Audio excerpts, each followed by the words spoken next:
கர்த்தர் நல்லவர், அவர் கிருபை இன்றும் உள்ளது. சொல்லுங்க, சத்தியத்தையும் அறிவீர்கள், சத்தியம் உங்களை விடுதலையாக்கும். சொல்லுங்க, அவர் தமது வசனத்தை அனுப்பி என்னுடைய ஆத்துமாவை, என்னுடைய சரீரத்தை, என்னுடைய மனதை, என் சிந்தையை குணமாக்கி முழு அழிவிலிருந்து என்னை வெளியே கொண்டு வருகிற அற்புத வார்த்தை, அதிசய வார்த்தை, உயிருள்ள வார்த்தை, ஜீவனுள்ள வார்த்தை, அது தேவனுடைய வார்த்தை. அதை அறிய அறிய அந்த வார்த்தை என்னை உயர்ந்த அடைக்கலத்தில் வைத்திருக்கும். தேவனுடைய வார்த்தைக்கே மகிமை உண்டாவதாக. கரங்களை தட்டி கர்த்தரை மகிமைப்படுத்தும். ஹல்லேலூயா. இந்த நாளிலே நாம் பைபிள் ஸ்டடிக்கு நாம் தியானிக்கிற பகுதி ரோமர் புஸ்தகத்தின் பகுதி. இந்த ரோமர் புஸ்தகத்திலே பவுல் ஒரு முக்கியமான ஒரு வெளிப்பாட்டை சொல்லுகிறார். நன்றி உள்ளவர்களாக நாம் இருக்க வேண்டுமா?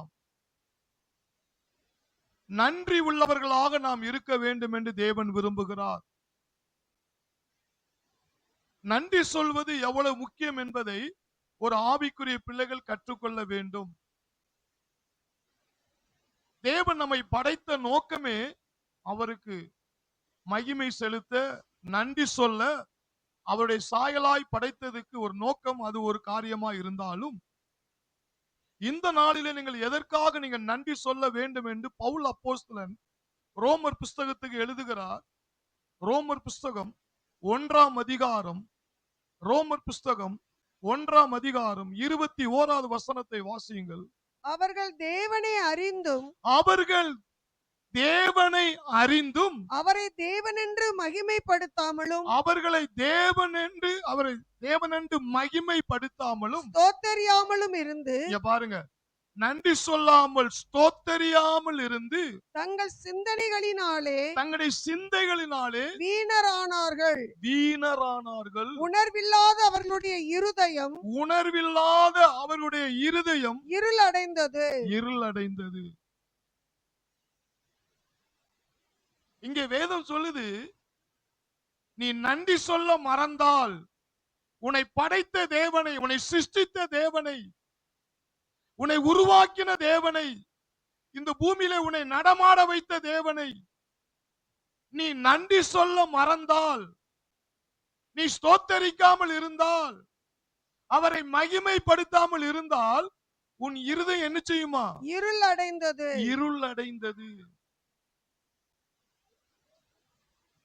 உன் இருதயம் இருளடைந்தது. இன்னைக்கு நிறைய பேருடைய வாழ்க்கை இருதயத்தில் ஒரு சந்தோஷம் இல்ல.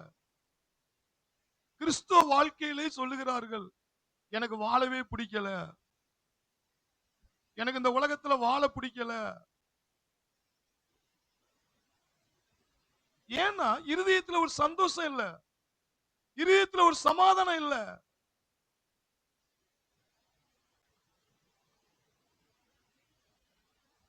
எனக்கு குடும்பத்துல சமாதானம் இல்ல, எனக்கு வெளியே வேலையில சமாதானம் இல்ல, எனக்கு தொழில பிரச்சனை, அதுல ஒரு சமாதானம் இல்ல. ஏதோ ஒரு வகையில அவனுக்கு இருள் சூழ்ந்து விட்டது. ஏதோ ஒரு வகையில எனக்கு நான் கணவன் சரியில்லை, எனக்கு மனைவி சரியில்லை, என் மனைவி எனக்கு முள்ளா இருக்கிறா, என் கணவன் எனக்கு முள்ளா இருக்கிறாப்ல, என் கணவன் என்னை புரிந்து கொள்ளல, என் மனைவி என்னை புரிந்து கொள்ளல, என் பிள்ளைகளால எனக்கு நிம்மதியே இல்லை. ஏதோ ஒரு வகையில ஒரு இருள் அவனை ஆட்கொண்டு இருக்கிறது. பிள்ளைகள் சொல்றாங்க, பெற்றோரால எனக்கு ஒரு சந்தோஷம் இல்ல, பெற்றோர் என்னை ஊக்கப்படுத்துவதில்ல, பெற்றோர் என்னை உற்சாகப்படுத்துவதில்ல, எப்பொழுதும் குறை சொல்லிக் கொண்டே இருக்கிறார்கள், அது எனக்கு ஒரு இருளா இருக்கிறது. அதனால் குடும்பத்துல நான் வீட்டுல இருக்கவே எனக்கு பிடிக்கல. நிறைய பேர் சொல்றாங்க, வீட்டுக்குள்ள இருக்கவே எனக்கு பிடிக்கல, என்னுடைய வீடே எனக்கு ஒரு நரகமா இருக்கிறது, எனக்கு வாழவே பிடிக்கல. ஆண்டவர் இன்னைக்கு உங்களை பார்த்து என்ன சொல்றார் தெரியுமா? அந்த இருள் உனக்கு எப்படி வந்தது? அந்த இருள் உனக்கு எப்படி வந்தது? உன்னை படைத்த தேவனை நீ துதித்தாயா? உன்னை படைத்த தேவனை நீ மகிமைப்படுத்தியா? உனக்காக சிலுவையில ரத்தம் சிந்தி உன்னை ஆசீர்வதித்து இவ்வளவு காலம் நடத்தின தேவனுக்கு நீ எவ்வளவு நன்றி உள்ளவனா இருக்கிறாய். எவ்வளவு தேவனை நீ மகிமைப்படுத்தினாய். எப்பொழுதும் வாயில நன்றி நன்றி ஸ்தோத்திரம். ஆண்டவரே, என்னை இந்த பைக்ல போக வச்சதுக்காக ஸ்தோத்திரம், என்னை கார்ல போக வைத்ததுக்காக ஸ்தோத்திரம். உனக்கு தேவன் ஆசீர்வாதத்தை தந்த தேவனை நீ மகிமைப்படுத்திருக்கியா? எத்தனை பேர் வீடு இல்லாமல் இருக்கிறாங்க, சொந்த வீடு இல்லாம இருக்கிறாங்க, எத்தனை பேர் வேலை இல்லாம இருக்கிறாங்க. எனக்கு வேலையை தந்ததுக்காக நன்றி, எனக்கு வீட்டை தந்ததுக்காக நன்றி. எத்தனை பேர் குழந்தை, எனக்கு குழந்தை தந்ததுக்காக நன்றி. இப்படி சொல்ல சொல்ல சொல்ல உடைய இருதயத்துல ஆண்டவருடைய பிரசன்னம் நிரப்பும். அல்லேலூயா. இன்னைக்கு ஆண்டவர் உங்களோடு பேசுற காரியம் என்னவென்று சொன்னா, இன்னைக்கு ஏன் இருதயத்துல இருளடைஞ்சு போயிருக்காங்க? வேதம் சொல்லுது, அவரை தேவன் என்று அறிந்தோ அவரை மகிமைப்படுத்தாமல் ஸ்தோத்தரியாமல். ஊமை கிறிஸ்தவனா வாழாத. நீ ஊமை கிறிஸ்தவனா இருப்பாயானால் உன்னுடைய இருதயம் இருளடைஞ்சு போகும். உன் இருதயம் கொஞ்ச நாளைக்கு வண்டி ஓடின மாதிரி இருக்கும், ஆனா உன்னுடைய இருதயத்துல பிசாசுக்கு நீ இடம் கொடுத்துக்கிட்டே இருக்கிறாய். அந்த இருதயம் ஒரு மனிதனுடைய வாழ்க்கையில முக்கியம்.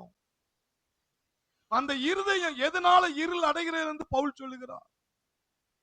ஒரு மனிதன் விரத்தியா வாழ்வதற்கு காரணம் என்ன தெரியுமா? எனக்கு வாழ பிடிக்கல, சில சொல்றாங்க ஆண்டவருடைய வருகை வந்தா நல்லா இருக்கும், பேசாம போய் சேர்ந்துடலாம். ஏன்னா அவங்க இதுல இருந்தே தெரியும் அவங்களுடைய வாழ்க்கை நம்ம இந்த உலகத்துல வெறுப்போடு என்ன செய்றாங்க, வாழ்றாங்க. ஒரு சந்தோஷம் இல்ல.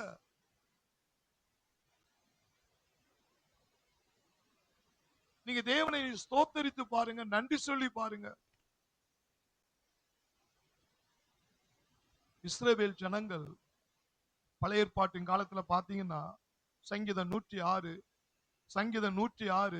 21 23 வரை வாசித்து பார்ப்பீர்களானால், எகிப்திலே பெரிய கிரியைகளையும், ஐயா அவருடைய பிள்ளைகளுக்கு எகிப்தில ஆண்டவர் பெரிய கிரியைகளை, காமின் தேசத்திலே அதிசயங்களையும், அந்த அதிசயங்களையும், சிவந்த சமுத்திர தண்டையிலே, அந்த செங்கடலிலே பயங்கரமானவைகளையும் செய்தவராகிய, செங்கடல்ல எப்படி பயங்கரமானதை செஞ்சாராம். எப்படியா அந்த கடலையே தன்னுடைய ஜனங்களுக்காக பாதையா மாற்றினாரு. அந்த கடலை சத்துருக்களை இரையாக்கி போட்டாரு. சத்துருக்களை, முழு சத்துருக்களை அழித்தாரு. முழு சத்துருக்களை தேவன் அழித்தார். அதையெல்லாம் என்ன செஞ்சாங்களா? தங்கள் இரட்சகரான தேவனை மறந்தார்கள். ஐயா மறந்துட்டாங்க, ஐயா மறந்துட்டாங்க. அவங்க இன்னைக்கு நிறைய ஆவிக்குரிய பிள்ளைகள் ஆரம்பத்துல நம்ம எப்படி இருந்தோம், எப்படி வாழ்ந்தோம், எப்படி எல்லாம் கஷ்டப்பட்டோம், அதெல்லாம் நினைச்சாங்கன்னா அப்பாவை நன்றி சொல்லிக்கிட்டே இருக்கணும். நன்றி நன்றி நன்றி, அப்பாவுக்காக எதையாவது செய்யணும், நன்றி சொல்லணும், ஸ்தோத்தரிக்கணும், ஊழியம் பண்ணணும். நிறைய பேர் இஸ்ரவேல் ஜனங்களுக்கு செங்கடல அவங்க ஜீவனையே ஆண்டவர் காத்தாரு. ஐயா அந்த கடலை தரையாக்கலைன்னா அவ்வளவு பேர் செத்து போயிருப்பான். தேவன் அவர்களை அற்புதமா நடத்தினாரு. இன்னைக்கு எத்தனை ஆண்டு காலம் உன்னை அற்புதமா நடத்தி வாராரு, எவ்வளவு அற்புதமா உன்னை போஷிக்கிறாரு, அதுக்கு எவ்வளவு நீ நன்றி சொல்ற? இஸ்ரவேல் ஜனங்கள் மறந்தாங்க அந்த அற்புதத்தை எல்லாம், கண்ணு விட்டு போயிட்டு. என்னன்னா அதை செஞ்சதை மறந்துட்டாங்க. மத்தவங்களை பார்த்தே வாழ்றாங்க நிறைய பேரு. அவன் அப்படி இருக்கானே, இவன் இப்படி இருக்கானே, இவன் இப்படி இருக்கானே, இவன் அப்படி இருக்கானே, இப்படி வாழ்ந்துதான் அவங்க வாயை எண்ணிச்ச முடியல, திறக்க முடியல. நன்றி சொல்லக்கூடிய என்ன செய்யல. இல்ல. உனக்கு உண்ண உணவு கொடுத்திருக்காரு, நன்றி சொல்லு. உடுத்த உடை கொடுத்திருக்கிறாரு, அதுக்கு நன்றி சொல்லு. அல்லேலூயா. அத வாசிங்க. மறந்தார்கள், தங்கள் இரட்சகரான தேவனை மறந்தார்கள், ஆகையால் அவர்களை நாசம் பண்ணுவேன் என்றார். ஆண்டவருக்கு கோபம் எதுல வரும் தெரியுமா? அவர்களை என்ன செய்வேன், நாசம் பண்ணுவேன். தேவன் நாசம் பண்ண வேண்டாம், இவங்களுடைய அவிசுவாசம் முறுமுறுப்புல இவங்களே அழிஞ்சு போயிருவாங்க. என் தேவன் நல்லவர் தான். ஆனா ஏன் சில பேர் அந்த ஆசீர்வாதத்தை அணிவிக்க முடியாம இருக்கிறாங்க? வாயை திறந்த முறுமுறுப்பு தான். ஐயா உன்னுடைய வாய் ஆண்டவர் குறை சொல்வதற்கும் குற்றம் சாட்டுவதற்கும் முறுமுறுக்கிறதுக்கும் உனக்கு வாய் ஆண்டவர் படைக்கல. அப்பாவுக்கு நன்றி சொல்வதற்கு தான் வாயை படைச்சிருக்கிறார். கை தட்டுவோம். நன்றி சொல்வதற்கு தான் வாயை படைச்சிருக்கிறார். அல்லேலூயா. அதனாலதான் ஆண்டவர் நாசம் பண்ணுவேன் என்று சொன்ன உடனே அப்பொழுது அவரால் தெரிந்து கொள்ளப்பட்ட மோசே அவர்களை அவர் அழிக்காதபடிக்கு திறப்பின் வாசல்ல அவருடைய உக்கிரகத்தை ஆற்றும் பொருட்டு அவருக்கு முன்பாக திறப்பின் வாயிலே நின்றான். இங்க என்ன நடக்குது? இஸ்ரவேல் ஜனங்களுடைய குணாதிசயம் என்ன? முறுமுறுப்பு. முறுமுறுப்பு. ஐயா உன்னை செங்கடலை காப்பாத்தினாரு, எகிப்துல உன்னை காப்பாத்தினாரு, எத்தனை அற்புதங்களை செஞ்சாரு. பார்வோனுக்கு முன்னாடி உன்னை விடுதலை ஆக்குறதுக்கு பார்வோனுக்கு முன்னாடி ஒன்னா ரெண்டா அற்புதத்தை செஞ்சு செஞ்சு செஞ்சு உன்னை காத்தாரு. அதே மாதிரி உனக்கு எத்தனை நோய் வந்து உன்னை காப்பாத்தி இருக்கிறாரு, எத்தனை அற்புதங்கள் செஞ்சிருக்கிறாரு. இன்னும் உனக்கு நன்றி உள்ள இருதயம் வேண்டாமா? தேவனை குளிர வைக்க வேண்டாமா? எப்பொழுது அவருக்கு நன்றி சொல்ல வேண்டாமா? ஆனா பவுல் சொல்றாரு, அந்த நன்றி சொல்லுகிற இருதயம் இல்லாதபடினால், இருதயம் இருளடைஞ்சு போனனால ஒரு சந்தோஷம் இல்ல, ஒரு சமாதானம் இல்ல, ஒரு சுகம் இல்ல, ஒரு செழிப்பு இல்ல, ஒரு முகத்துல ஒரு மகிழ்ச்சி இல்ல, தலையை தொங்க போட்டவர்களாகவே வாழுகிறார்கள். தேவன் அப்படி இருக்க விரும்பல. நீ தேவனை துதிச்சு பாரு, தேவனை மகிமைப்படுத்தி பாரு. அல்லேலூயா. பரலோகமே உம்மை துதிப்பதா, கர்த்தாவே அங்கே வாழ்கிறேன், உம் ஆலயத்தில் உம்மை துதிக்கிறோம், கர்த்தாவே எழுந்தருளும்.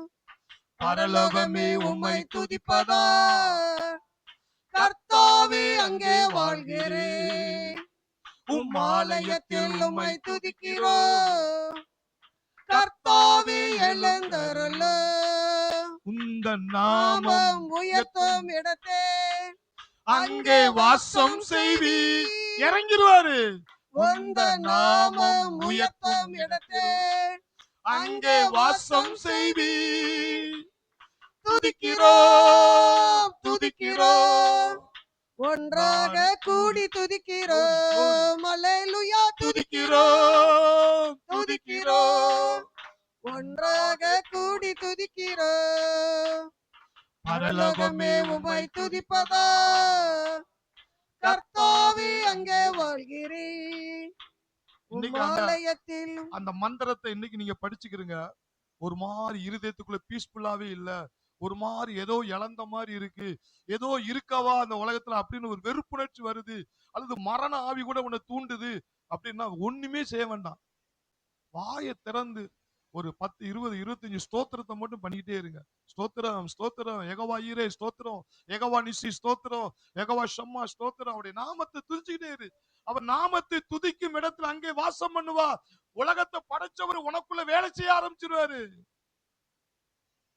அங்கே விடுதலை வரும். கைதோட்டம் விடுதலை வரும். அல்லேலூயா அல்லேலூயா. அடுத்தபடியா ஒரு மனிதனுக்கு நன்றி உள்ள இருதயம் வராதுக்கு காரணம் என்ன? பிறரை பார்த்தே வாழுகிறார்கள். பிறரை பார்த்தே வாழுகிறார்கள். அவங்களுக்கு தேவன் அற்புதம் செஞ்சது அந்த கண்ணை மறைக்கான். இஸ்ரவேல் ஜனங்களுக்கு அந்த கண்கள் மறைக்கப்பட்டது. செங்கடலை செய்த அற்புதம், எகிப்துல செய்த அற்புதம், இதெல்லாம் அவங்களுக்கு தெரியல. முறுமுறுத்தாங்க. இன்னைக்கு ஏன் அவங்களுக்கு தெரியலன்னா, இந்த வேதத்தை சரியா அறியாதனால ஒரு நன்றி உள்ள இருதயம் வரல. எதுக்காக நாம் நன்றி சொல்லணும் சில பகுதியை நாம் பார்க்க போகிறோம். எடுத்து வாசிங்க. சிலருக்கு ஏன் நன்றி சொல்ல இருதய வெறுப்புணர்ச்சி வருது தெரியுமா? தேவனுக்கு நல்லவனா வாழ முடியல, குடும்பத்துக்கும் நல்லவனா வாழ முடியல, ஒரு மனைவிக்கு நல்ல ஒரு புருஷனாவும் இருக்க முடியல, புருஷனுக்கு நல்ல ஒரு மனைவியாவும் இருக்க முடியல, ஐயா பிள்ளைகள் பெற்றோருக்கு நல்ல பிள்ளையாவும் இருக்க முடியல, தேவனுக்கு நல்ல பிள்ளையா இருக்க முடியல. ஏன்னா ஏதோ ஒரு குறைய உனக்குள்ள காட்டி காட்டி காட்டி உன்னை சோர்வுக்குட்படுத்தி, நம்ம தான் சரியில்லையே, நம்ம தான் சரியில்லையே, நம்ம ஜபமும் ஓட்ட, பைபிள் வாசிக்கிறதும் ஓட்ட, நம்ம எல்லாமே ஓட்டையா இருக்கிறதுனால தேவன் நம்மளை ஆசீர்வதிக்க போறது கிடையாது. கடைசி வரை இப்படிதான் செத்து செத்து பிழைக்கணும், இப்படித்தான் வாழணும், இப்படித்தான் கையை ஏந்தி ஏந்தி வாழணும் அப்படிங்கிற ஒரு தாழ்வு மனப்பான்மையோ அல்லது அவிசுவாசமோ சந்தேகமோ உனக்குள்ள இருக்கிறனால தேவன் மேல உனக்கு என்ன இல்ல? விசுவாசம் இல்ல. அவர் அற்புதம் செய்வாரு, எனக்கு வேலையில உயர்வு தருவாரு, அல்லது எனக்கு வருமானத்துல அல்லது குடும்பத்துல நான் எதிர்பார்க்கிற அற்புதம் அப்படின்னு உனக்கு விசுவாசம் இல்லாதனால, ஒரு அவிசுவாசம் ஒரு ஆவி உன்னை தொத்தி பிடிக்கிறனால உனக்கு ஒரு வெறுப்பு வருது. தேவனுக்காக வாழணும் சாதிக்கணுங்கிற எண்ணம் உனக்குள்ள இல்ல. அதை வெளிப்படையா எப்படி காட்டுறாங்கன்னா சோகமா காட்டுறாங்க. ஒரு மனிதன் தேவன் என்ன உயர்த்துவாரியா, எனக்கு தருவாரியா அப்படி விசுவாசம் இருந்தா அவன் குதூகலம் கொண்டாடிக்கிட்டே இருப்பான். கை தட்டுவோம். குதூகலம் குதூகலம் கொண்டாடிக்கிட்டே இருப்பான். அவன் தொங்க போடுறான்னா அவனை ஒரு ஆவி, ஒரு சோகத்தின் ஆவி, ஒரு அவிசுவாசத்தின் ஆவி அவனை தொத்திட்டு. ஏன்னா அவனுக்கே தெரியுது நம்ம சரியில்லை, நம்ம ஜபம் சரியில்லை, நம்ம ஒண்ணுமே செய்யாம இருக்கிறோம், தேவனுக்கு எதுவுமே செய்யல, அதனால நம்மள ஆஸ்வதிக்க போறது கிடையாது. முதல்ல நீ சரியில்லை, தேவன் உன்னை எப்படி சரிப்படுத்தி இருக்கிறாருங்கிற கண்டுபிடிச்சாதான் நீ அப்பாவை துதிச்சுக்கிட்டே இருப்ப. கை தட்டும். அப்பாவை துதிப்ப. அதுக்கு இந்த வேதம் தான் சொல்லுங்க, வெளிச்சம். வெளிச்சம். நீ சரியாதான் இருக்கிற ஐயா, நீ சரியா இருக்கிறது உன்னால ஒன்னா. எல்லாம் பக்கத்து பார்த்து சொல்லுங்க, உங்களால உன்னால ஒன்ன சரிப்படுத்த முடியாது. உங்களால உங்களை சரிப்படுத்த முடியாது. ஒன்னே ஒண்ணுதான் சரிப்படுத்தும். ஒன்றே ஒன்று சரிப்படுத்தும். இந்த வேதாகமத்தை நீ அறிஞ்சிட்ட, நீ தேவனுடைய சரியா வார்த்தை. இருக்கிறத கண்டுபிடிச்சிருவ. கை தட்டுவோம். ஹalleluya ஹalleluya ஹalleluya ஹalleluya. அன்னைக்கு ஒரு வீட்டு கூட்டத்துல லைட்டா அத பார்த்தோம். எபிரேயர் 10:10. எபிரேயர் 10:10 எடுத்து வாசிங்க. எபிரேயர் 10:10. இயேசு கிறிஸ்துனுடைய சரீரம், இயேசு கிறிஸ்துவுடைய சரீரம் ஒரே தரம் பலியிடப்பட்டதினாலே. நல்லா கவனிங்க. தேவனுடைய வார்த்தை புரிஞ்சாதான் உனக்கு உன் வாயை திறந்து அப்பாவுக்கு உள்ளத்துல மகிழ்ச்சியோடு நன்றி சொல்லுவ. இயேசு கிறிஸ்து ஒரே தரம் பலியிடப்பட்டதினாலே, சிலுவையில மரித்த ஒரே தடவை தான் மரிச்சாரு, திரும்ப திரும்ப எல்லாம் மரிக்கல. ஒரே தரம் பலியிடப்பட்டதினாலே அந்த சித்தத்தின்படி, ஐயா, அவர் சிலுவையில அந்த பலியிட்ட சித்தத்தின்படி நாம் பரிசுத்தமாக்கப்பட்டு இருக்கிறோம். நல்லா பாருங்க, பரிசுத்தமாக்க போகிறார், பரிசுத்தமாவீர்கள் அப்படின்னு சொல்லல, பரிசுத்தமாக்கப்பட்டு இருக்கிறோம். பரிசுத்தமாக்கப்பட்டு இருக்கிறோம். அப்பா, இத நீ கண்டுபிடிச்சிட்டாலே அவரை துதிக்காம இருக்க முடியாது. ஓ, நான் ஏற்கனவே கிளியரா தான் இருக்கிறானா? கை தட்டும். கிளியர். ஹalleluya. அது ஒன்னால கிடையாதா? இயேசு கிறிஸ்துவினுடைய சரீரம். உங்க அம்மா அப்பா கம்ப வச்சு அடிச்சனால உன்னை பரிசுத்தம் பண்ணி இல்ல ஐயா. இயேசு கிறிஸ்து ஒரு தடவை பலியிட்டபடினால் அந்த சித்தத்தின்படி, எவ்வளவு அழகா பவுல் எழுதுறார் பாருங்க. அந்த சித்த இயேசு சிலுவையில பலியான சித்தத்தின்படி நாம் பரிசுத்தமாக்கப்பட்டு இருக்கிறோம். நாம் பரிசுத்தமாக்கப்பட்டு, நீ கிளியரா இருக்கையா, அது தெரிஞ்சாதாயா நீ அப்போ நான் கிளியரா தான் இருக்கிறானா, அப்பா அப்பா என்ன ஆசீர்வதிக்க தானே செய்வாரு, அப்பா என் ஜபத்துக்கு பதில் கொடுக்க தானே செய்வாரு, அப்பா எனக்கு சுகத்தை தருவார், ஐஸ்வர்யம் தருவார், பாதுகாப்பை தருவார். பிசாசு என்ன சொல்லுவான்? பொய் சொல்லுவான். நீ கோளாறு, நீ கோளாறு, நீ சரியில்லை, நீ சரியில்லை, நீ சரியில்லை. ஹalleluya. அந்த வசனத்தினுடைய வெளிச்சம் உள்ள போயிட்டு வச்சுக்கிறீங்களா, இப்படி யாருக்குமே கிடைக்காத ஒரு தகப்பன் நமக்கு கிடைச்சிருக்கிறாரியா. நான் கஷ்டப்படக்கூடாதுங்கிறதுக்காக, நான் தண்டிக்கப்படக்கூடாதுங்கிறதுக்காக அவர் ஒரே பலியினால் என்ன செஞ்சிருக்கிறாரா? பரிசுத்தமாக்கிட்டார், நம்மளை கிளியர் ஆக்கிட்டாரு, கிளியர் ஆக்கிட்டாரு. நீ கிளியர் ஆகாம இருக்கிற காரணம் தெரியுமா? அவர் உன்னை கிளியர் ஆக்கிட்டாருங்கிறத நீ கண்டுபிடிக்கல. ஹalleluya. ஏன்னா நிறைய பேருக்கு, அது வாலிப பிள்ளைகளுக்கு இந்த தாக்கம் நிறைய வரும். என்ன தாக்கம்? நம்ம சரியில்லை, நம்ம சரியில்லை, நம்ம சரியில்லை. ஐயா, நீ சரியாக கூடிய காரியம் உன்னால் உண்டானது கிடையாது. அதை என் ஆண்டவர் இயேசு சிலுவையிலே செய்த தியாகம். கை தட்டுவோம். தியாகம். ஹalleluya. எனக்காக பலியானார், எனக்காக பலியானார். ஆமென். சொல்லுங்க, நன்றி நன்றி நன்றி. நன்றி இயேசுவே இயேசுவே என்ன கிளியர் ஆக்க, என்னை கிளியராக்கு, என்னை பரிசுத்தமாக்க என்னை பரிசுத்தமாக்கு, ஒரே பலியினால ஒரே பலியினாலே எல்லா வேலையும் எல்லா செஞ்சிட்டீங்களப்பா. வேலையும் செய்துட்டீங்கப்பா. அதுக்காக உமக்கு கோடி நன்றி. அதற்காக உமக்கு கோடி ஏன்னா ஒரு நன்றி. மனிதனுக்குள்ள பரிசுத்தம் இல்லைன்னா தான் அவனுக்கு சாபம், வியாதி, வறுமை எல்லாம் அவனை விரட்டி பிடிக்கும். ஐயா, அது வரக்கூடாதுங்கிறதுக்காக அவரே அந்த தண்டனை ஏத்து ஒரே பலினால உன்னை கிளியர் ஆக்கிட்டாரு. இத தெரிஞ்சா நன்றி நன்றி நன்றி நன்றி நன்றி என்று என்று நாள்தோறும் நாள்தோறும் பாடிடுவோம். ஐயா, ஐயா நன்றி நன்றி நன்றி நன்றி என்று என்று நாள்தோறும் நாள்தோறும் பாடிடுவோம். நல்லவரே வல்லவரே நல்லவரே வல்லவரே ஓ நன்றி நன்றி நன்றி நன்றி என்று நாள்தோறும் பாடிடுவோம். ஐயா நன்றி நன்றி நன்றி நாள்தோறும் பாடிடுவோம். எதுக்காக நன்றி சொல்றான்னா, இந்த பரிசுத்தம் ஆக்கப்படுறதுக்கு நான் எதுவுமே செய்யல. எல்லாம் சொல்லுங்க, நான் எதுவுமே செய்யல. நான் எதுவுமே செய்யல. எனக்காக அப்பாவே சிலுவையில எல்லாத்தையும் செஞ்சு முடிச்சிட்டாரு. ஆமென். அப்ப நீ நன்றி சொல்லாம இருக்க முடியுமா? ஆமென். பக்கத்தை பார்த்து கேளுங்க, நீ நன்றி சொல்லாம இருக்க முடியுமா? சொல்லாம இருக்க முடியுமா?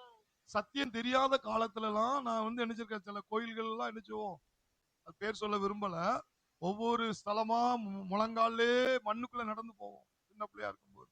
அப்பதான் பாவத்தை மன்னிப்பாரு. ஆனா வேதம் சொல்லுது, பாவம் மன்னிக்கப்பட நீ ஒண்ணுமே செய்ய வேண்டாம்யா, ஒன்னே ஒண்ணுதான் செய்யணும். நான் உன் பாவத்துக்கு நான் பலியாயிட்டேன் அப்படின்னு நீ விசுவாசிச்சாலே போதும், நீ கிளியர் ஆயிருவ. கைத்தோட்டு, நீ கிளியர் ஆயிருவ. ஹல்லேலூயா ஹல்லேலூயா ஹல்லேலூயா. நாம் பரிசுத்தமாக்கப்பட்டிருக்கிறோம். ஏன்னா சாத்தானுடைய மிகப்பெரிய தந்திரம் என்ன தெரியுமா? வெளிப்படுத்தல் 12:10 சொல்லப்பட்டிருக்கு, அவன் 24 மணி நேரமும் உன்னை குற்றப்படுத்திக்கிட்டே இருப்பான். அப்பொழுது வானத்திலே ஒரு பெரிய சத்தம் உண்டாகி, இப்பொழுது ரட்சிப்பும் வல்லமையும் நமது தேவனுடைய ராஜ்யமும் அவருடைய கிறிஸ்துவின் அதிகாரமும் உண்டாயிருக்கிறது.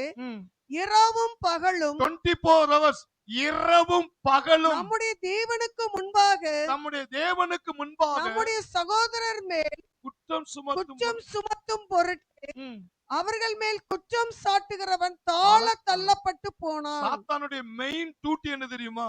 குற்றம் சாட்டுவான். குற்றம் சாட்டுகிறவன். உங்களுக்குள்ள அந்த ஆவி இருக்கா இல்லையான்னு உங்க பேச்சை வச்சே கண்டுபிடிச்சிடலாம். அப்ப என்னன்னா, சில நேரங்கள் என்ன சொல்லுவான், நம்மளை குற்றப்படுத்துவான். நம்மளை குற்றப்படுத்துவான். நீ எதனால இந்த தண்டனை அனுபவிக்க தெரியுமா? எதனால உன் தலைவி உனக்கு இந்த வாழ்க்கை, இந்த கஷ்டம், இந்த துன்பம், இந்த வியாதி, இதெல்லாம் எதுக்கு தெரியுமா? நீ செஞ்ச அட்டூழியத்துக்கு தான் நீ அனுபவிக்க. நீ செஞ்ச அக்கிரமத்துக்கு தான் நீ அனுபவிக்க. என்ன ஆட்டம் போட்டீங்க, என்ன பண்ணீங்க, இப்படிதான் ஒருத்தனை குறை சொல்லிக்கிட்டே இருக்காங்க. அவங்க அப்படி ஆட்டம் போட்டாங்க, இப்படி ஆட்டம் போட்டாங்க, அதுக்கு தான் இந்த தண்டனை, அந்த தண்டனை, அதெல்லாம் பொய்யுங்க. அதெல்லாம் பொய். இயேசு கிறிஸ்துடைய ஒரே பலியினால் நீ பரிசுத்தமாக்கப்பட்டாய். அதுதான் உண்மை. கை தட்டுவோம். அதுதான் உண்மை. அல்லேலூயா. அத நீ விசுவாசிச்சா உனக்குள்ளே உன்னை குற்றம் சாட்டுவான் பிசாசு. அத கூட தூக்கி எறிஞ்சிட போயா, ஏன் இயேசு எனக்காக சிலுவையில பலியாய் இருக்கிறார். அந்த பலியினால் நான் பரிசுத்தமாக்கப்பட்டு இருக்கிறேன். அந்த அப்பாவுக்கு நான் நன்றி சொல்லிக்கிட்டே இருப்பேன். உயிருள்ள நாளெல்லாம் நன்றி சொல்லுவேன். அல்லேலூயா. சரி, இதுல 10:10 பரிசுத்தமாக்கப்பட்டுட்டேன்னு சொல்லப்பட்டிருக்கு. 10:14 என்ன சொல்றாரு பாருங்க. ஏனெனில் பரிசுத்தமாக்கப்படுகிறவர்களை ஏற்கனவே ஆக்கிட்டீங்கல்ல, பரிசுத்த கிளியர் பண்ணின பிள்ளைகளை என்ன பண்றாங்க? ஒரே பலியினாலே அவரும் திரும்ப உனக்கா சிலுவை நான் தூக்க மாட்டேன், அந்த ஒரே பலியினால இவர் என்றென்றைக்கும் பூரணப்படுத்தி இருக்கிறார். ஐயா, அந்த பரிசுத்தத்தை கூட அறகுறையா செய்யலையா, பூரணப்படுத்தி இருக்கிறார். 100க்கு 100 கிளியரா செஞ்சு முடிச்சிட்டாரா. அப்பாவுக்கு ஒரு கை தட்டுவோம். 100க்கு 100 பரிபூர்ணமாக்கி இருக்கிறார். 10ல பரிசுத்தமாக்கப்பட்டு சொல்லப்பட்டிருக்கு, 14ல அந்த பரிசுத்தத்தை பரிபூர்ணமாக்கி இருக்கிறாராம். அப்போ உனக்குள்ளே ஒரு குற்றம் சாட்டுதல் வரும்போது கூட நீ சோர்ந்து போயிடக்கூடாது. பிசாசே, எபிரேயர் 10:14 அவர் ஒரே பலியினால என்னை பரிசுத்தப்படுத்தி அந்த பரிசுத்தத்தை பூரணம் படுத்தி இருக்கிறாரியா. கிளியர். பரிசுத்தத்துக்கு மேல பரிசுத்தம். அதை பூரணப்படுத்தி இருக்கிறார் என்று சொன்ன வார்த்தை என்னன்னா முழுமையான ஆசீர்வாதம். என்ன ஆசீர்வாதம்? முழுமையான அந்த ஆசீர்வாதத்தை நிறைய பவுல் நிருபங்களை சொல்வார் பாருங்க. எபேசியர் 1:3 அது அனுதினமும் அறிக்கை பண்ற வசனம். எபேசியர் 1:3 நம்முடைய கர்த்தராகிய இயேசு கிறிஸ்துவின் பிதாவாகிய தேவனுக்கு ஸ்தோத்திரம். நம்முடைய கர்த்தராகிய இயேசு கிறிஸ்துவின் பிதா, முதல்ல பிரேசிங் போட்டார். பிதாவாகிய தேவனுக்கு ஸ்தோத்திரம். கிறிஸ்துவுக்குள், அவர் கிறிஸ்துவுக்குள் உன்னதங்களில் ஆவிக்குரிய சகல ஆசீர்வாதத்தினாலும் நம்மை ஆசீர்வதித்து இருக்கிறார். ஏன் சகல ஆசீர்வாதத்தினாலும் நீ ஆசீர்வதிக்கப்பட்டிருக்கீங்கன்னு சொல்லி ஏன் பவுல் அப்படி சொல்றாரு? பாப்பா, இவ்வளவு செய்தி கேட்டீங்களே, வெளிச்சம் வந்திருக்கா இல்லையா? கிறிஸ்துவுக்குள் உன்னதங்களின் சகலவித ஆவிக்குரிய ஆசீர்வாதத்தினா தேவன் நினைச்சிருக்கிறாரு. எதை வச்சு நீங்க சொல்றீங்க? அவரே ஒரே பலியினாலே, அதான் சத்தியத்துக்குள்ள வரணும். சொல்லுங்க, ஒரே பலியினால், ஒரே பலியினால் உனக்கு பூரணமான ஆசீர்வாதத்தை அவர் சிலுவையிலே செய்து முடித்து விட்டார். அது பவுல் அதை தோண்ட ஆரம்பிச்சிட்டாரு. ஒரே பலியினால பூரணமா இருக்கிறார்னா அப்போ அந்த கிறிஸ்துவுக்குள்ளதான் எனக்கு பூரணமான ஆசீர்வாதம் என்ன செய்யுது இருக்கு.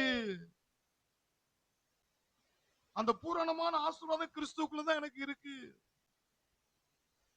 பிலிப்பியர் 4:19 என்ன சொல்றாரு?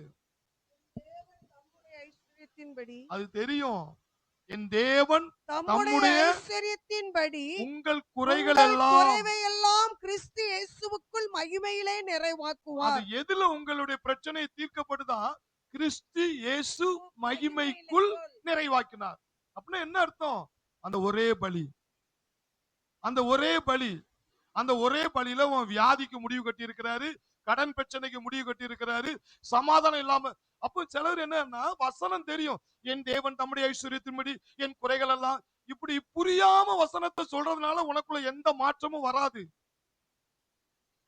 நீ அந்த வசனத்தை சொல்லும் போது ஏன் கிறிஸ்துவுக்குள் என் குறைகள் எல்லாம் நிறைவாக்கப்படுதுன்னா, அந்த கிறிஸ்து தான் ஒரே பலியினால என் கடன் பிரச்சனையை தீர்த்துட்டாரு, என் சமாதான இன்மையை தீர்த்துட்டாரு, என் சந்தோஷம் இல்லாம வாழ்றதை தீர்த்துட்டாரு, எல்லா குறைகளையும் ஒரே பலியினால் பூரணமா செஞ்சிருக்கிறாரு. அதனால கிறிஸ்துவுக்குள் என் குறைகள் எல்லாம் நிறைவாக்கப்பட்டது. கை தட்டுவோம். ஹல்லேலூயா, ஹல்லேலூயா. என் தேவன் தம்முடைய மகிமை செல்வத்தினால், என் தேவன் தம்முடைய மகிமை செல்வத்தினால் என் குறைகளையே கிறிஸ்துவுக்குள் நிறைவாக்கி தந்து விட்டார். என் குறைகளையே கிறிஸ்துவுக்குள் நிறைவாக்கி தந்து விட்டார். அப்ப என்னன்னா, என் குறைகள் எல்லாம் கிறிஸ்து இயேசு. அமெரிக்கால ஓரல் ராபர்ட் இந்த வசனத்தை தான் அறிக்கை பண்ணுவாராம். என்னுடைய பொருளாதார தேவைகளுக்கு இதை தான் அறிக்கை பண்ணுவேன். ஆனா இன்னைக்கு நான் செய்திக்கு காத்திருக்கும் எழுதும் நோட் பண்ணும்போது ஆண்டவர் என்ன தெரியுமா சொன்னாரு? எப்பா, வசனத்தை சொல்றது முக்கியம் இல்ல, அந்த வசனத்தினுடைய அறிவு வேணும். எப்படி என் குறைகளை நிறைவாக்குனார்? கிறிஸ்துவுக்குள். கிறிஸ்து எப்ப செஞ்சாரு? சிலுவையில் அந்த ஒரே பலியினால் அவர் பூரணப்படுத்தி இருக்கிறார். எனக்கான தேவை எல்லாத்தையும் செஞ்சு முடிச்சிட்டாரு. அப்போ என்னுடைய தேவைகள் சந்திக்கப்படணும்னா அந்த கிறிஸ்துவுக்குள்ளதான் நான் நிறைவா இருக்கிறேன். அல்லேலூயா, அல்லேலூயா. ஹைதராபாத் போயிட்டு வரும்போது பஸ்ல வரும்போது எனக்கு அந்த வசனத்தை, அதுதான் இங்க ஞாயிற்றுக்கிழமை அதை போதிச்சேன். 1 கொரிந்தியர் 1:5 1 கொரிந்தியர் 1:5 அவருக்குள்ள நீங்கள் கிறிஸ்து இயேசுவுக்குள்ளாய், நீங்கள் கிறிஸ்து இயேசுவுக்குள்ளாய் எல்லா உபதேசத்திலும், எல்லா உபதேசத்திலும், எல்லா அறிவிலும், மற்ற எல்லாவற்றிலும் சம்பூர்ணமுடையவர்களாக்கப்பட்டிருக்கிறபடியால் எல்லா ஆசீர்வாதமும் உனக்குள்ள இருக்கான். எல்லா ஆசீர்வாதமும்.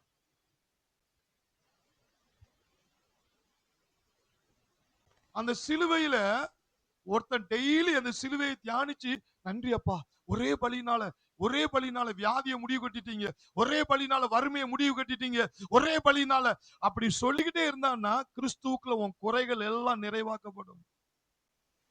குறைகள் எல்லாம் நிறைவாக்கப்படும். இது பைபிள்ல எழுதியிருக்கு, பவுல் மூலியமா ஆண்டவர் சொல்றாரு நீ நினைக்கலாம். இதா இது உனக்கு சந்தேகம் வரக்கூடாதுங்கிறதுக்காக எபிரேயர் 10:14 தானே நீங்க பாத்தீங்க. எபிரேயர் 10:14 என்ன இருக்கு? ஏனெனில் பரிசுத்தமாக்கப்படுகிறவர்களை ஒரே பலியினாலே இவர் என்றென்றைக்கும் பூரணப்படுத்தி இருக்கிறார். சிலுவையில உனக்கு தேவையான எல்லாவற்றையும் நிறைவா செஞ்சு முடிச்சிருக்கிறாருன்னு சொல்லப்பட்டிருக்கு. ஆனா 15ல என்ன சொல்லப்பட்டிருக்கு தெரியுமா? இதை குறித்து பரிசுத்த ஆவியானவரும் நமக்கு சாட்சி சொல்லுகிறார். கை தட்டுங்க. பரிசுத்த ஆவியானவர் சாதாரண அல்ல, திருத்துவத்தின் 3வது நபர். அவர் பிதாவுக்கு சமமானவர், அவர் இயேசுவுக்கு சமமானவர். ஆவியானவர் ஆவி இல்ல, தேவன். கை தட்டுவோம். தேவனாயிருக்கிறார். அந்த தேவனே அடிச்சு சொல்றாரு, ஐயா உன்னுடைய வியாதி, உன்னுடைய கடன் பிரச்சனை, உன் சமாதானம் இல்லாம வாழ்றது, இப்படி தலையை தொங்க அத்தனைக்கு நான் சிலுவையில முடிவு கட்டிட்டார் இயேசு.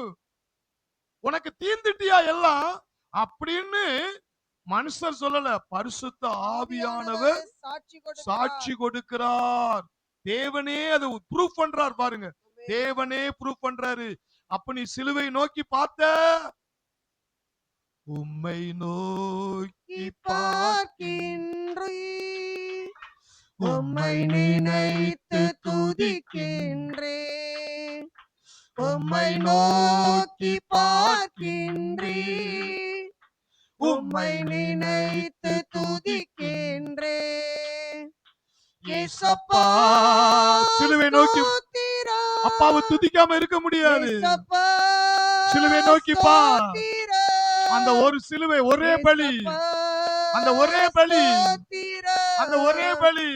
ஏசப்பா ஸ்தோத்திரம், ஏசப்பா ஸ்தோத்திரம், ஏசப்பா ஸ்தோத்திரம். இது தெரிஞ்ச சத்தியம்தான். இது எதுக்காக சொல்றோம்னா, ஏன் சிலருக்கு நன்றி சொல்ற இருதயம் வரல? ஆண்டவர் என்னத்தை செஞ்சுட்டாரு? ஆண்டவர் எனக்கு என்னத்தை செஞ்சுட்டாரு? நான் சபைக்கு என்ன பிரயோஜனம்? நான் சபைக்கு என்ன ஐயா, நீ அவர் பிரயோஜனமா செஞ்சதை நீ கண்டுபிடிக்கல. ஒண்ணு கண்டுபிடிக்கல, இன்னொன்னு கண்டுபிடிச்சு தந்ததுக்கு நீ நன்றி சொல்லல. நீ நன்றி சொல்லாதனால உன் இருதயத்துல பிசாசு ஃபுல்லா ரவுண்ட் அப் பண்ணிட்டான். உன் இருதயம் இருளடைஞ்சு போச்சு. அவர்கள் தேவனை ஸ்தோத்தரிக்காதனால் அவருடைய இருதயம் என்ன செஞ்சுட்டான்? இருளடைந்து போனது என்று போல் சொல்றார். நிறைய பேருடைய இருதயத்துல சந்தோஷம் இல்லாம இருக்க காரணம் தெரியுமா? சிலுவைக்குள்ள இருக்கிற ரகசியத்தை அவன் கண்டுபிடிக்கல. உலகத்தானுக்கு அது பைத்தியம் மாதிரி தெரியும். ரட்சிக்கப்படுற நமக்கும் அதுலதான் டானிக் இருக்கு. தேவ பலம், பரலோக பலம், பிதாவின் பலம், இயேசுவின் பலம், ஆவியானுடைய பலம். சிலுவையை நோண்டிக்கிட்டே இரு. ஐயா, ரத்தத்துக்குள்ள என்ன இருக்கு? மரணத்துக்குள்ள என்ன இருக்கு? உயிர்த்தெழுதல் என்ன இருக்கு? அந்த உயிர்த்தெழுந்த மகிமைக்குள் என் குறைகள் எல்லாம் நிறைவாக்கப்பட்டது, நிறைவாக்கப்பட்டது. அல்லேலூயா, அல்லேலூயா. எடுத்து வாசிங்கள் கொலேசியர் புஸ்தகத்திலே, கொலேசியர் புஸ்தகம் 2ஆம் அதிகாரம், கொலேசியர் புஸ்தகம் 2ஆம் அதிகாரம் 13 எடுத்து வாசித்து பாருங்க. உங்கள் பாவங்களினாலேயும் உங்கள் மாமிச விருத்த சேதனம் இல்லாமையினாலேயும் மரித்தவர்களாய் இருந்த உங்களை அவரோடு கூட உயிர்ப்பித்து அக்கிரமங்கள் எல்லாவற்றையும் உங்களுக்கு மன்னித்து. இதுல 3 காரியத்தை நாம் தியானிக்க போறோம். முதல்ல அக்கிரமங்கள் எல்லாவற்றையும் மன்னித்து. உங்களுக்கு முதல்ல அதுலயாவது விசுவாசம் இருக்கா? என்னுடைய முழு பாவத்தையும் மன்னிச்சுட்டாருங்கிற நம்பிக்கை இருக்கா? நம்பிக்கை இருக்கா? இல்லன்னா அப்படி பவுல் எழுத மாட்டார் ஆவியானுடைய துணையோடு. அக்கிரமங்கள் எல்லாவற்றையும் உங்களுக்கு மன்னித்து. அதனுடைய ரகசியம் என்ன தெரியுமா? எல்லாம் சொல்லுங்க. முக்காலங்களையும் பாவங்களையும் மன்னிச்சுட்டார், மன்னித்து விட்டார். எல்லாம் சொல்லுங்க. முக்காலங்களையும் பாவங்களையும் மன்னித்து விட்டார். அப்படின்னா என்ன அர்த்தம் தெரியுமா? நீ ரட்சிக்கப்படுறதுக்கு முன்னாடி செஞ்ச பாவம் இப்ப ரட்சிக்கப்படும் போது கூட ஜனங்களை உன்னை அறியாமல் சில காரியங்களை போய் சொல்லியிருக்கலாம், கோவப்பட்டிருக்கலாம். அந்த பாவங்கள் இனிமே தெரியாதனமா ஏதாவது ஒண்ணு நீ பின்னாடி வர்ற நாட்கள்ல கூட நீ பண்ணிருந்தா, எல்லா பாவத்துக்கும் மீட்புக்கான டெபாசிட்ட அவர் ஒரே பலியினால் செய்து முடித்து விட்டார். கைதட்டும். ஒரே பலியினால். ஹல்லேலூயா. அதனாலதான் பவுல் அந்த வார்த்தை எழுதுறார், அக்கிரமங்கள் எல்லாவற்றையும் மன்னித்து முக்காலத்தின் பாவங்களையும் மன்னிக்கக்கூடிய கிருபை சிலுவையில் அவர் சிந்தின ரத்தத்துக்குள்ள இருக்கு, மரணத்துக்குள்ள இருக்கு. அதனாலதான் அந்த வார்த்தையை பயன்படுத்துறார், அக்கிரமங்கள் எல்லாவற்றையும் மன்னித்து. இதெல்லாம் நீங்க தியானிச்சா அவரால் நன்றி சொல்லாம அவர் உங்களால இருக்கவே நிச்சய முடியாது. ஹல்லேலூயா. அப்படி நினைச்சிருக்கீங்களா? இது நீங்க நினைச்சீங்கன்னா நன்றி சொல்லுவீங்க. இடிச்ச புள்ளியார் மாதிரி சிலர் இருப்பாங்க தெரியுமா? ஐயோ நம்ம சரியில்லையே, ஐயோ நம்ம சரியில்லையே, இப்ப நம்ம பாட்டு படிச்சாலும் கூரையை விட்டு கூட தாண்டாது, நம்ம பாட்டு பரலவத்தை தொடாது, நானே ஒரு கோளாறு, இப்படிதான் நினைக்க தவிர உன்னுடைய எல்லா நீ ரட்சிக்கப்படுறதுக்கு முன்னாடி செஞ்சது, இப்ப செஞ்சது, இனிமே வர்றதுலயே உன்னை விடுதலையாக்க கூட செஞ்சுட்டாரியா. அதனால நீ குற்ற உணர்விலே வாழாத, விடுதலையா வாழு. அதான் டீச்சர் சினகர் அந்த பாட்டை ரொம்ப அருமையா பாடுவார். என்ன என் ஆனந்தம், என்ன என் ஆனந்தம் சொல்லக்கூடாது. ஆமென். என்ன என் ஆனந்தம், என்ன என் ஆனந்தம் சொல்லக்கூடாது. மன்னன் கிறிஸ்து என் பாவத்தை எல்லாம் மன்னித்து விட்டாரே. மன்னன் கிறிஸ்து என் பாவத்தை எல்லாம் மன்னித்து விட்டாரே. ஆகா என்ன என் ஆனந்தம், என்ன என் ஆனந்தம் சொல்லக்கூடாதே. என்ன என் ஆனந்தம், என்ன என் ஆனந்தம் சொல்லக்கூடாதே. மன்னன் கிறிஸ்து என் பாவத்தை எல்லாம் மன்னித்து விட்டாரே. மன்னன் கிறிஸ்து என் பாவத்தை எல்லாம் மன்னித்து விட்டாரே. பாவங்கள் சாபங்கள் ரோகங்கள் எல்லாம் பரிகரித்த ஒரே பலியினால், ஒரே பலியினால். பாவங்கள் சாபங்கள் ரோகங்கள் எல்லாம் பரிகரித்தாரே. தேவாதி தேவன் என் உள்ளத்தில் வந்து தங்கியே விட்டாரே. தேவாதி தேவன் என் உள்ளத்தில் வந்து தங்கியே விட்டாரே. ஆகா என்ன என் ஆனந்தம், என்ன என் ஆனந்தம் சொல்லக்கூடாதே. என்ன என் ஆனந்தம், என்ன என் ஆனந்தம் சொல்லக்கூடாதே. மன்னன் கிறிஸ்து என் பாவத்தை எல்லாம் மன்னித்து விட்டாரே. மன்னன் கிறிஸ்து என் பாவத்தை எல்லாம் மன்னித்து விட்டாரே. அதுக்காக பாவம் செய்யறதுக்கு லைசன்ஸ் கொடுத்திருக்குன்னு நினைச்சாங்க. தேவனுடைய அன்பை ஒருத்தன் கண்டுபிடிச்சிட்டான்னா அவன் பாவம் செய்ய மாட்டான். பேதுருடைய வாழ்க்கையில் அப்படி நடந்துச்சு. சீமோன் பேதுரு இயேசு முன்னக்கூட்டியே சொல்லிட்டாரு, எப்பா சேவல் கூவதுக்குள்ள நீ 3 தடவை மறுதளிப்ப. 1 தடவை இல்ல, 2 தடவை இல்ல, 3 தடவை என்ன மறுதளிப்ப அப்படின்னாரு. ஏன் ஆண்டவருக்கு தெரியும்ல இவன் மறுதளிப்பான், இவனை சீட்டை கிழிச்சிருக்க வேண்டியதானே. 3ஆவது தடவை மறுதளிக்கும் போது சேவல் கூவிட்டு, அப்பதான் ஆண்டவர் நினைச்சு பார்க்கான், எப்பா நான் கோளாறா இருப்பேன்னு அப்பமே ஆண்டவர் சொன்னாரு, அப்படின்னு என்னை நேசிச்சாரு, அவரை மாதிரி ஒரு தெய்வம் இருக்க முடியாதுயா, அவருக்காக நான் மாறியே ஆகணும். அந்த அன்பினால ஈர்க்கப்பட்டு என்ன செஞ்சான், மாறிட்டான்.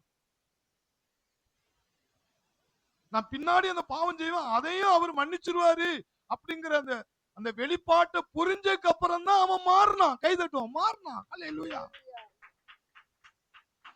ஒருவன் தேவனுடைய அன்பை புரிஞ்சுக்கிட்டான்னா கண்டிப்பா மாறிடுவாங்க. அல்லேலூயா. அவர் ரொம்ப ரொம்ப நல்லவர். அதனாலதான் பவுல் இந்த இடத்துல சொல்றாரு, உங்கள் அக்கிரமங்கள் எல்லாம் மன்னித்து.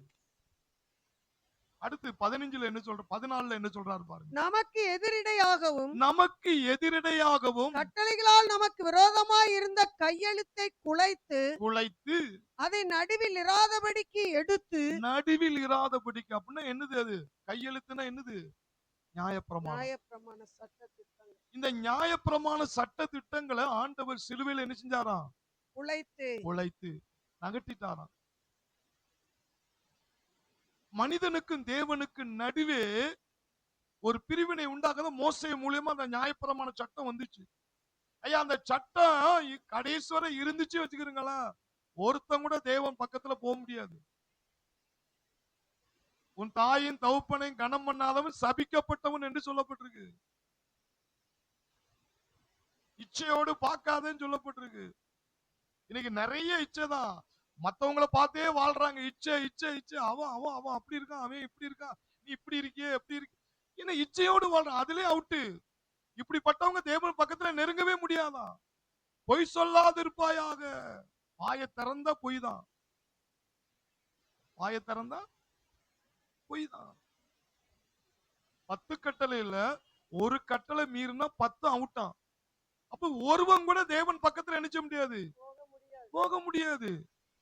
அதை இயேசு என்ன பண்ணாரு? அந்த நியாயப்பிரமாண சட்டத்தை என்ன செஞ்சாராம்? கொலைச்சிட்டார். என் பிள்ளை என்கிட்ட வரணும்ல. அதான் கொலேசியர் 1:20 சொல்றது. கொலேசியர் 1:20 என்ன சொல்றாரு? அவர் சிலுவையில் சிந்தின இரத்தத்தினால், அவர் சிலுவையில் சிந்திய இரத்தத்தினால் சமாதானத்தை உண்டாக்கி. ஐயா, நியாயப்பிரமாணம் தேவனுக்கு மனிதனுக்கு பிரிவினை உண்டாக்குச்சு. ஏசப்பா அந்த சட்டத்தை கொலைச்சு சிலுவையில போய் ரத்தம் சிந்தி அந்த ரத்தத்தினால பூலோகத்தில் உள்ளவைகள் பரலோகத்தில் உள்ளவைகள் யாவையும் அவர் மூலமாய் நமக்கு ஒப்புரவாக்கிக்கொள்ள அவருக்கு பிரியமாயிற்று. தேவனோடு மனிதனும் தேவனும் ஒன்றாய் இருக்கும்படி. இன்னைக்கு நம்ம எவ்வளவு அசால்ட்டா சொல்றோம், வேத வாக்கியங்களை ஏற்றுக்கொண்டவர்கள் தேவர்கள். வேத வாக்கியங்களை இதயத்தில் விசுவாசிக்கிறபடினா ஜீவ தண்ணீர் உள்ள நதிகள் புறப்பட்டு ஓடுது. என்னை விசுவாசிக்கிறவன் தான் செய்யற கிரிகளை செய்வான். அதை எப்படி சவால் விட்டு உங்களால சொல்ல முடியுது? அந்த நியாயப்பிரமாண சட்டம் இருந்தா உங்களால சொல்ல முடியுமா? அந்த சட்டத்தை இயேசு குலைத்து அவர் சிலுவையில அன்புங்கிற சட்டத்தை கொண்டு வந்தாரு. அந்த தேவனை நீ துதிக்காம இருக்க முடியுமா? அவர் உன் பாவங்கள் அனைத்தையும் மன்னித்தாரு. 3 முக்காலங்களின் பாவங்களை மன்னித்தாரு. அவரை துதிக்காம இருக்க முடியாது. ஹல்லேலூயா. எந்த காலத்திலும் எந்த நேரத்திலும் நன்றியால் உம்மை நான் துதிப்பேன். இயேசுவே உம்மை நான் துதிப்பேன் துதிப்பேன். இந்த வேளையிலும் துதிப்பேன். இயேசுவே உம்மை நான் துதிப்பேன் துதிப்பேன். இந்த வேளையிலும் துதிப்பேன். ஆதியும் நீரே, அந்தமும் நீரே, ஜோதியும் நீரே, என் சொந்தமும் நீரே. ஆதியும் நீரே, அந்தமும் நீரே, ஜோதியும் நீரே, என் சொந்தமும் நீரே. எந்த காலத்திலும் எந்த நேரத்திலும் நன்றியால் உம்மை நான் துதிப்பேன். இயேசுவே உம்மை நான் துதிப்பேன் துதிப்பேன். இந்த வேளையிலும் துதிப்பேன். இயேசுவே உம்மை நான் துதிப்பேன் துதிப்பேன். இந்த வேளையிலும் துதிப்பேன். அப்ப ஏன் நம்ம ஆண்டவரை வாயை திறந்து துதிக்காம ஒருத்தன் வாயை பூட்டிக்கிட்டு இருக்காங்கன்னா சத்தியத்தை அறியலைங்க. அந்த ஒரே பலியினால நமக்கு என்ன வேலை நடந்திருக்கிறது அவன் கண்டுபிடிக்கல. அதனால அப்பாவை துதிக்கிறதுக்கு அவனுக்கு மனம் இல்ல. அதனால இருதயம் என்ன செஞ்சுட்டு இருளடைந்தது. இன்னைக்கு தைரியமா சொல்றேன், நானும் ஆவியானவர் ஒன்றா இருக்கிறோம், நானும் இயேசு ஒன்றா இருக்கோம். அவர் தலை, நான் ஓட்டல், அவர் செடி, நான் கொடி. எவ்வளவு தைரியமா ஏன் சொல்ல முடியுதுன்னா, அந்த நியாயப்பிரமாண சட்டம் இருந்துன்னா சொல்ல முடியாது. இப்ப அப்பாவுடைய ரத்தம் மரணம் இருக்கிறனால ஒரே பலியினால என்னை பரிசுத்தமாக்கி இருக்கிறார். அதனால நானும் அவரும் ஒன்றா இருக்கிறோம். கைதட்டும், ஒன்றா இருக்கிறோம். அதுக்காக நன்றி. உயிருள்ள நாளெல்லாம் நன்றி. மூணாவது என்ன சொல்ற, இது ஒரு காரியத்தை மட்டும் பார்ப்போம். மூணாவது, 15 கொலோசியர் 2:15 துரைத்தனங்களையும் துரைத்தனங்களையும் அதிகாரங்களையும் உரிந்து கொண்டு அதிகாரங்களை சாத்தானுடைய வல்லமை உறிஞ்சிட்டாராம். வெளியரங்கமான கோலமாக்கி வெளியரங்கமாய் கோலமாக்கி அவைகளின் மேல் சிலுவையிலே வெற்றி சிறந்தார். சிலுவைகளை என்ன செஞ்சாரு? வெற்றி சிறந்தார். இன்னைக்கு நிறைய தேவனுடைய சாத்தான் சோதிக்கான், சாத்தான் சோதிக்கான், சாத்தான் சோதிக்கான். என்ன சாத்தான் வசனத்தை பாருங்க. துரைத்தனங்களையும் அதிகாரங்களையும் வல்லமை அவன்கிட்ட இருந்து என்ன செஞ்சாராம்? உரிந்து கொண்டு வெளியரங்கமாய் அவனை கேவலமான நிலைமைக்கு ஆண்டவர் சிலுவையில் அவனை நொறுக்கி தள்ளிட்டாரு. அல்லேலூயா. அது எப்ப செஞ்சாரு? அந்த ஒரே பலியினால சத்துரு அழிச்சிருக்கிறாரு, அழிச்சிருக்கிறார்.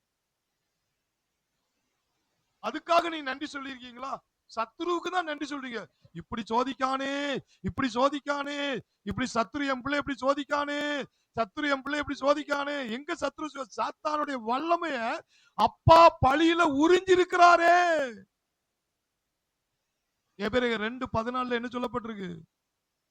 எபிரேயர் 2:14-15 பிள்ளைகள் ஆதலால் பிள்ளைகள் மாமிசத்தையும் இரத்தத்தை உடையவர்களாய் இருக்க அவரும் அவர்களைப் போல மாமிசத்தை இரத்தத்தை உடையவரானார். மரணத்தின் அதிபதியான பிசாசானவனை தேவன் தமது மரணத்தினாலே அழிக்கும்படி. ஐயா, அந்த ஒரே பலி, அந்த ஒரே பலி இயேசு, அந்த ஒரே பலியினால நம்முடைய சத்துருவ மரணத்தின் அதிபதியான பிசாசானவனை தேவன் தம்முடைய மரணத்தினால் அழிக்கும்படிக்கும். அடுத்த வசனம் என்ன சொல்லப்பட்டிருக்கு? காலமல்ல. ஐயா, நீ பூமியில வாழ்ற நாட்கள்லாம் பிசாசு பிசாசு சொல்லிட்டு வாழாத. பிசாசு அழிச்சிட்டாரு, பிசாசு அழிச்சிட்டாரு. இயேசு ஒரே பலியினால பிசாசு அழிச்சிட்டாரு. அவன் வல்லமையை உறிஞ்சிட்டாரு, அவனை தோக்கடிச்சிட்டாரு. அவன் செத்த பாம்பு, அவன் பல் புடுங்கப்பட்டவன், அவன் தலை நசுக்கப்பட்டவன், அவன் ஒன்னில்லாதவன் அப்படின்னு செய்ய ஆக்கும்படிக்கு நீ ஜீவகாலம் எல்லாம் மரண நீ பயத்தினாலே செத்து செத்து வாழக்கூடாது, தைரியமா வாழணும். யாவரையும் விடுதலை பண்ணும்படிக்கு அப்படி ஆனார். ஜீவகாலம் எல்லாம் மரண பயத்திலிருந்து பிசாசு உன்னை அடிமைப்படுத்த முடியாதுங்க. அப்படி உன்னை அடிமைப்படுத்தி வச்சிருக்கிறான்னா தேவனுடைய வார்த்தை உன் இருதயத்துக்குள்ள இல்ல. நீ தேவனுடைய வார்த்தையை நீ அறியல. அதை கண்டுபிடிக்கிறவர்களுக்கு தான் அது ஜீவனும் உடலுக்கெல்லாம் ஆரோக்கியமா இருக்குமா. தேவனுடைய வார்த்தை புரிந்து கொள்ளாதவன் தலை மேல பிசாசு உட்காரதான் செய்வான். தேவனுடைய வார்த்தையை அறியாதவன் அவனை பிசாசு உருட்டி தான் எடுப்பான். ஆனா நீ தேவனுடைய வார்த்தையை புரிஞ்சுக்கிட்ட அவன் உன்னை விட்டு திகழடைந்து ஓடுவான். கை தட்டுவான், திகழடைந்து ஓடுவான். வேதம் சொல்லுகிறது ஜீவகாலம் எல்லாம் மரண பயத்திலிருந்து நம்மை விடுதலையாக்கி விட்டார். நீ இந்த பூமியில விடுதலையோடு வாழணும், நீ சந்தோஷமா வாழணும். அப்ப என்னைக்கெல்லாம் உன்னை சோகமா வைக்கிறானோ அன்னைக்கெல்லாம் அந்த வசனத்தை நீ சொல்லி நன்றி சொல்லி பாருங்க. எனக்கு ஒரு மாதிரி இருக்கு, ஒரு மாதிரி இருட்டிட்டு வருது. அதை இருட்டுறது யாரு? பிசாசு. அந்த பிசாச நசுக்கி அதுல இருந்து உன்னை விடுதலை ஆக்கி இருக்கிறார். அதற்காக நன்றி என்று சொல்லு, அதுக்கு நன்றி என்று சொல்லு. ஒரு விடுதலையின் பிரச்சனை அந்த இடத்துல இறங்குதா இல்லையான்னு பாருங்க. அல்லேலூயா. இப்ப நான் பிரசங்கிக்கிறேன், எனக்கு இந்த சோதனை வராதுன்னு நினைக்கிறீங்களா? உங்களை விட 10 மடங்கு 20 மடங்கு அது வரும். ஆனா சில நேரங்களை படுத்துக்கிட்டே சொல்லுவேன், இயேசுவின் மரணத்தினால் சத்துரு அழிஞ்சான், இயேசுவின் மரணத்தினால் என் பலவீனம் முறிஞ்சுது. இப்படியே சொல்லிக்கிட்டே இருக்கும் பொழுது அதை சொல்லி நன்றி சொல்லும் போதுதான் உள்ள ஆவியானவர் வேலை செய்வார். அல்லேலூயா. ஏன்னா அவர் சிலுவையில செஞ்சது 100க்கு 100 உண்மை. கைத்தட்டும், உண்மை. அல்லேலூயா, அல்லேலூயா. சத்தியம் உங்களை விடுதலை ஆக்குங்க. இன்னைக்கு ஆண்டவர் சொல்ற நன்றி உள்ளவர்களாய் இருங்கள். நன்றி உள்ளவர்களாய். எதுக்கு நன்றி சொல்லணும்? அவர் நம்முடைய ஒரே பலியினால் உன்னை பரிசுத்தமாக்கிட்டார். பரிசுத்தமாக்குனவர்களை பூரணப்படுத்தி இருக்கிறார். ரோமர் 8:30 சொன்னது போல எவர்களை அழைத்தாரோ அவர்களை நீதிமானாக்கி இருக்கிறார். எவர்களை நீதிமானாக்கி இருக்கிறார் அவரை மகிமைப்படுத்தி இருக்கிறார். அப்போ நீதிமான் ஆக்குவேன் சொல்ல ஆக்கி இருக்கிறாரா? எப்போ? அந்த ஒரே பலியினால், அந்த ஒரே பலியினால், அந்த ஒரே பலியினால். அல்லேலூயா. இதை நீங்க தியானிச்சாதாங்க உங்க வாய் திறக்கப்படும். உங்க வாய் திறக்கப்பட்டதாங்க இதயத்துல சந்தோஷம் வரும், மகிழ்ச்சி வரும், விடுதலை வரும். இந்த பூமியில வாழணும், தேவனுக்காக சாதிக்கணும், தேவன் நமக்கு இப்படி எல்லாம் செஞ்சிருக்கிறாரா, அப்ப இந்த ஆசீர்வாதத்தெல்லாம் அனுபவிக்கணும் அப்படின்னு ஒரு எண்ணம் உனக்கு வரும். அல்லேலூயா. அல்லேலூயா. எத்தனை பேர் விசுவாசிக்கிறீங்க? அல்லேலூயா. நாம் கண்களை மூடுவோம். Thank you Lord. Thank you Holy Spirit. Thank you Holy Spirit. தேவன் என்றும் அறிந்தும் அவரை மகிமைப்படுத்தாமல் ஸ்தோத்தரியாமல் இருந்தால் உன் இருதயத்தை பிசாசு ஆள்கொண்டு விடுவான் என்று வேதம் சொல்லுகிறது. இன்றைக்கு நீங்கள் கீழ்ப்படிவீர்களா? இன்றைக்கு நீங்கள் கீழ்ப்படிவீர்களா? இன்னைக்கு ஒப்பு கொடுங்க. இன்னைக்கு ஒப்பு கொடு. ஆண்டவரே, நான் வாயை திறக்காம இருந்ததுக்கா அந்த தவற மன்னிங்கப்பா. இனி நான் ஸ்தோத்தரிப்பேன்பா. உமக்கு நான் நன்றி சொல்லுவோம்பா. உமக்கு நான் நன்றி சொல்லுவோம்பா. உமக்கு நான் நன்றி சொல்லுவேன். ஸ்தோத்தரிப்பேன்பா. எதுக்காக ஸ்தோத்தரிக்கிறான்? ஒரே பலியினால் என்னை பரிசுத்தமாக்கி இருக்கீங்க ஐயா. என்னை இனி சாத்த என்ன குற்றம் சாட்ட முடியாது ஐயா. என்னை தலையை தொங்க வைக்க அவனால முடியாது. எனக்கு குறை சொல்ல முடியாது. நான் அப்பாவுடைய சிலுவையை நோக்கி பார்த்துக்கிட்டே இருப்பேன். பிசாசுக்கு சவுக்கடி கொடுத்துக்கிட்டே இருப்பேன். ஐயா, என்னால நான் பரிசுத்தமாக்கல, அதோட வேலையை என் அப்பா சிலுவையில செஞ்சிருக்கிறாரு. அதை விசுவாசிக்கிறபடினால, நான் பரிசுத்தமாக்கப்பட்டிருக்கிறனால என் தலையை கர்த்தர் உயர்த்துவார். அவர் என்னை மகிமைப்படுத்துவார், என்னை உயர்த்துவார். இன்னும் கர்த்தருக்கா நான் ஓடுவேன். இன்னும் அரிய பெரிய காரியங்களை நான் செய்வேன். அவர் பூரணப்படுத்தியிருக்கிறார். கிறிஸ்துவுக்குள் உன்னதங்களின் 9 வரங்கள், கனிகள், ஐஸ்வர்யம், செழிப்பு எல்லாம் கிறிஸ்துவுக்குள் இருக்குங்க. அவர் அந்த சிலுவையில செஞ்சதை நீ அனுபவிச்சே ஆகணும். அதுக்காக பவுல் முதல்ல பிரேசிங் பண்ணிட்டாரு. உன்னதங்களின் சகல வித ஆவிக்குரிய ஆசீர்வாதம். இத ஆவியானவரே சொல்றாரு. பரிசுத்த ஆவியானவரே சாட்சி கொடுக்கிறார்.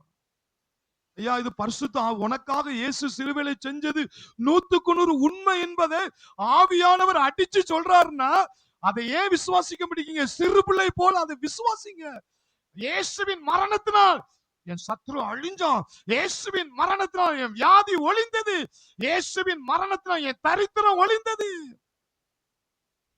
அவர் பூரணமான ஆசீர்வாதத்தை எனக்கு செஞ்சிட்டாரியா. அதனால நான் தலையை தொங்கப்பட மாட்டேன். ஸ்தோத்தரிப்பேன், குதூகலம் கொண்டாடுவேன், குதூகலம் கொண்டாடுவேன், மகிழ்ச்சியா இருப்பேன், அப்பாவை மகிழ்ச்சியோடு ஆராதிப்பேன். இந்த ஆண்டு நீங்க அப்படி செஞ்சு பாருங்க. இந்த ஆண்டு இதுவரை இல்லாத ஒரு செழிப்பு, உயர்வை கர்த்தர் உங்களுக்கு தரப்போகிறார். ஒரு அற்புதம், கிரகிக்க முடியாத அற்புதங்களை கர்த்தர் செய்ய போகிறார். ஆராய்ந்து முடியாத பெரிய காரியங்களை கர்த்தர் செய்ய போகிறார். ஆபிரகாம் விசுவாசத்திலே தேவனை மகிமைப்படுத்தினான், துதி பாடினான். அது அவனுக்கு நீதியாக எண்ணப்பட்டது. உண்மையா மாறிட்டு நீ நன்றி மட்டும் சொல்லு. அந்த உண்மையை நீ அனுபவிப்ப. அது எங்க அனுபவிப்ப? இருதயத்துக்குள்ளே அனுபவிப்ப. அந்த இருளடைஞ்ச இருதயம் வெளிச்சமா மாறிடும், மகிமையா மாறிடும். அந்த மகிமை உன் மூலமா வெளிப்படும். கிறிஸ்துவானவர் மகிமை நம்பிக்கையாய் உனக்குள்ள வாழ்றாரியா. அந்த மகிமையை ஆஃப் பண்ணாத. அந்த மகிமையை அறி. எனக்குள்ள வாழ்றாரு வாழ்றாரு வாழ்றாரு அப்படின்னு சொல்லி உன் இருதயத்தை வெளிச்சமாக்கு, வெளிச்சமாக்கு. உன் குறைகள் எல்லாம் நிறைவாக்கிட்டார். என் தேவன் தம்முடைய ஐஸ்வர்யத்தின்படி குறைகள் எல்லாம், ஐயா, உன்னுடைய அக்கிரமங்கள் எல்லாம், முக்காலத்தின் பாவங்களையும் மன்னிச்சுட்டாரியா. ஐயா, நான் 10 வருஷத்துக்கு முன்னாடி செஞ்சது பிசாசு உன் கண் முன்னாடி கொண்டு வரானா? அவர் ஒரே பலினால அதுக்கு விடைய வச்சிருக்கிறாரு. இப்போ நீ ஆராதனைக்குள்ள வர்ற நேரத்துல கூட ஒரு தவறு, அந்த காரியத்தை கூட ஆண்டவர் சிலுவையில மறிச்சிருக்கிறார். இனிமே நடக்க போறத அப்பமும் உன்னை மீட்க முடியாத அந்த வேலையை வச்சிருக்கிறாரு. ஏன்னா அந்த அன்பை நீ அறியணும். உனக்கு பாவம் செய்ய தூண்டுறதுக்கு இல்ல. நீ அன்பை கண்டுபிடிச்சிட்டேன்னா, நீ பரிசுத்தமாக்கப்பட்டு இருக்கிறங்க தெரிஞ்சிட்டுன்னா, இனி நீ பாவம் செய்ய மாட்ட. நன்றி சொல்லி அந்த பிரசனத்தை அணிவிச்சு நீ ஜெயம் எடுத்துக்கிட்டே இருப்ப. நியாயப்பிரமாண சட்டத்தையே நீக்கிட்டாருங்க. அவர் சிலுவையில் சிந்திய ரத்தத்தினால, அந்த ரத்தத்தை மரணத்தினால அப்பாவோட ஒட்டிக்கிட்டே தான் இருக்கிற. அப்பா ஒட்டிக்கிட்டு இருக்கிறனாலதான் பவுல் இந்த வீர முழக்கடு, கர்த்தர் என் பட்சத்தில் இருக்கிறபடினால் நமக்கு ரோதமாய் நிற்பவன் யார்? ஒரு பயம் மேல கைப்பட முடியாது, ஒரு பிசாசு கைப்பட முடியாது. ஏன்னா ரத்தத்தினால அவர்ட்ட ஜாயிண்ட் ஆயிட்டேன். என் பக்கத்துல அவர் நிழலா இருக்கிறார். சவால் விடலாம் பிசாச பார்த்து நீ. மூன்றாவது வல்லமை உறிஞ்சிட்டாருங்க. இந்த பூமியில நீ செத்து செத்து வாழக்கூடாது. மரணத்தின் அதிபதியான பிசாசால் அவனை தேவன் தம்முடைய மரணத்தினால் அழித்து ஜீவகாலமெல்லாம் மரண பயத்திலிருந்து விடுதலை ஆக்கும்படி அப்படி ஆனார். அப்படின்னா ஒவ்வொரு நாளும் அந்த மரணத்தை தியானித்து தியானித்து நன்றி சொல்லி நீ பயமில்லாமல் இந்த பூமியில வாழணும்னு அப்பா விரும்புறார். கை தட்டுவோம். விரும்புறார். ஹல்லேலூயா. நன்றி ஆண்டவரே, நன்றி ஆண்டவரே. இந்த சத்தியத்தை கேட்டுக்கொண்டிருக்கிற ஒவ்வொரு மேலும் ஒரு விடுதலையின் அபிஷேகம் இறங்கட்டும் ஆண்டவரே. ஒரு துதியின் அபிஷேகம் இறங்கட்டும் ஆண்டவரே. ஒரு நன்றி உள்ள இருதயம். ஓ நன்றி அப்பா. எல்லாரும் வாய் திறந்து சொல்லுங்க. நன்றி நன்றி நன்றி நன்றி நன்றி அப்பா. இந்த ஆண்டு அதிகமா உம்மை துதிக்க போகிறேன், துதிக்க போறேன், துதிக்க போறேன், துதிக்க போறேன், துதிக்க போறேன். ஒவ்வொரு மேலும் உம்முடைய துதியின் வல்லமை இறங்குறதுக்காக உமக்கு ஸ்தோத்திரம். ஓ glory glory glory glory glory. ஒரு துதியின் அபிஷேகம், துதியின் அபிஷேகம். நன்றி ஆண்டவரே, நன்றி ஆண்டவரே. எழுப்புதல் நடக்கிறதுக்காக நன்றி. அற்புதம் நடந்து விட்டதுக்காக நன்றி. எங்க வீடு குட்டி பரலோகமாய் மாறிவிட்டதுக்காக நன்றி. சபை ஒரு எழுப்புதல் சபையாய் மாறிவிட்டதுக்காக நன்றி, நன்றி நன்றி நன்றி நன்றி. விதைக்கப்பட்ட வார்த்தை 30, 60, 100 நீர் பலன் கொடுக்க செய்யறதுக்காக ஸ்தோத்திரம். இயேசுவின் நாமத்தில் ஜெபிக்கிறோம் பிதாவே.